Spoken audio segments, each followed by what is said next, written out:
Domingo de la tercera semana de Adviento. La propuesta para la lección divina de hoy es del profeta Isaías, capítulo 29, de los versículos 13 al 24. Soy el padre Julio desde el eremitorio Emaús, de la comunidad monástica Esicasta, la provincia anglicana de Cristo el Buen Pastor. El texto de la lectura patrística es de los sermones de San Agustín, que ya hemos hablado de él. Y escribe Agustín: Juan era la voz, pero el Señor es la palabra que en el principio ya existía. Juan era una voz provisional. Cristo, desde el principio, es la palabra eterna. Quita la palabra, ¿y qué es la voz? Si no hay concepto, no hay más que un ruido vacío. La voz sin la palabra llega al oído, pero no edifica el corazón. Pero veamos cómo suceden las cosas en la misma edificación de nuestro corazón. Cuando pienso lo que voy a decir, ya está la palabra presente en mi corazón. Pero, si quiero hablarte, busco el modo de hacer llegar a tu corazón lo que está ya en el mío. Al intentar que llegue hasta ti y se aposente en tu interior la palabra que hay ya en el mío, echo mano de la voz y, mediante ella, te hablo. El sonido de la voz hace llegar hasta ti el entendimiento de la palabra. Y una vez que el sonido de la voz ha llegado hasta ti el concepto, el sonido desaparece, pero la palabra que el sonido condujo hasta ti está ya dentro de tu corazón, sin haber abandonado el mío. Cuando la palabra ha pasado a ti, ¿no te parece que es el mismo sonido el que está diciendo, ella tiene que crecer y yo tengo que menguar? El sonido de la voz se dejó sentir para cumplir su tarea y desapareció, como si dijera, esta alegría mía está colmada.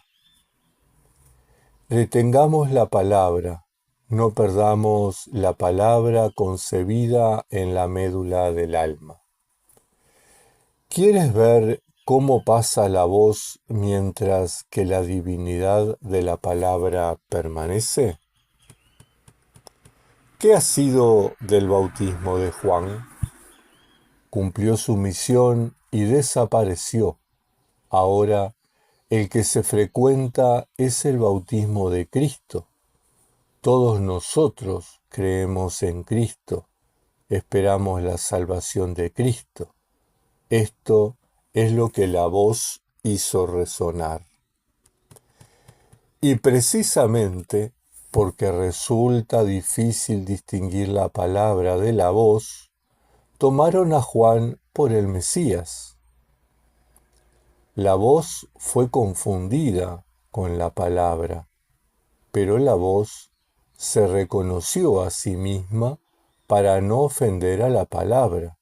Dijo, yo no soy el Mesías, ni Elías, ni el profeta. Y cuando le preguntaron ¿quién eres?, respondió, yo soy la voz que grita en el desierto, allanad el camino del Señor. La voz que grita en el desierto, la voz que rompe el silencio, allanad el camino del Señor, como si dijera: yo resueno para introducir la palabra en el corazón, pero ésta no se dignará venir a donde yo trato de introducirla si no le allanáis el camino.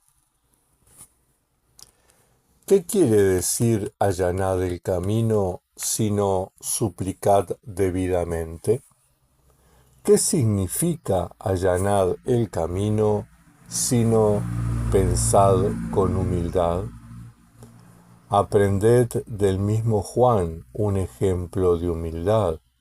Le tienen por el Mesías y niega serlo. No se le ocurre emplear el error ajeno en beneficio propio. Si hubiera dicho: yo soy el Mesías, ¿cómo no le hubieran creído con la mayor facilidad si ya le tenían por tal antes de haberlo dicho? Pero no lo dijo, se reconoció a sí mismo, no permitió que lo confundieran, se humilló a sí mismo, comprendió dónde tenía su salvación, comprendió que no era más que una antorcha y temió que el viento de la soberbia la pudiese apagar. Hermanos, hermanas, nos estamos reencontrando mañana lunes.